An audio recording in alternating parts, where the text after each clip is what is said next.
अस्सलाम वालेकुम। उम्मीद करना साडे तमाम जिमीदार भरा खैरियत दे नाल होणगे। अज असीं अपने जिमीदार भरावां दे नाल दो चीज़ां दे हवाले दे नाल गल करांगे।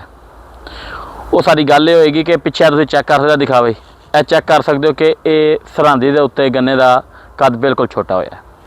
इस साइड ते चैक करो, ये भी सरहंदी है लेकिन ये वे कि इसका कद इस दी निस्बत ज़्यादा है। उसकी वजह यह वे कि इस दे उत्ते जिहड़ा असीं जिस टाइम साडियां गन्ने दी ट्रालियां दा गुजर रहा है ज़्यादा इधरों सी असी जिस टाइम गन्ने का खेत सारा निकल गया असी इस दे उत्ते चीज़र लगा के रूटर लगा के इसनूं यानी कि जिवें जमीन की तैयारी होंदी है उस तरीके नाल इसनूं तैयार करके दोबारा इस दे विच बीज सट्टिया सी गन्ने का। उस दी निस्बत यानी कि एक कद उस बराबर गन्ने के बराबर नहीं है, लेकिन यह है कि 19-20 का फर्क है। लेकिन इस दी निस्बत जिहड़ा इस जगह के उत्ते असी ना असी रूटर लगाया ना असी जिहड़ा चीज़र लगाया, असी इसनूं उस मोढ़ी शक्ल दे विच असी इसनूं छोड़ दिता है, जिस दी वजह तो इस गन्ने की हाइट बिल्कुल छोटी रह गई है।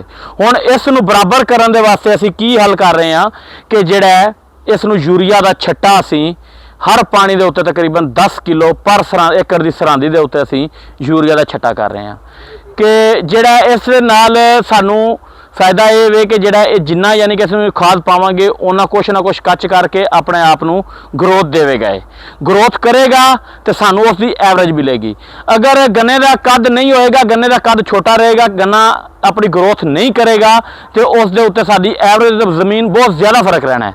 जिवें कि हुण तुसीं चैक करोगे ए पिछे कमाद दिखावी, ए पिछे कमाद चैक करो, नाल ही सरहंदी नूं चैक कर सकते हो तो नाल ही जिहड़ा दूसरा नाल ही उसके कमाद चैक कर सकते हो। हुण इधरली सरहंदी नूं भी चैक करो तो नाल गन्ने नूं भी चैक करो, की फर्क है।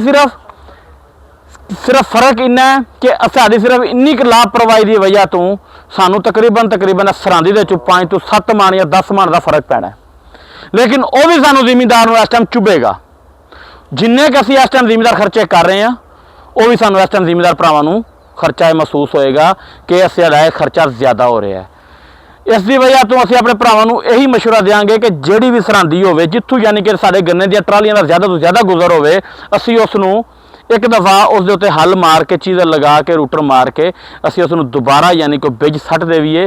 साडा वो खर्चा सानूं ज़्यादा उस टाइम महसूस नहीं होना जिहड़ा कि सानूं बाद कल नूं अगले साल सानूं उस ते जिहड़ा सानूं नुकसान होना है।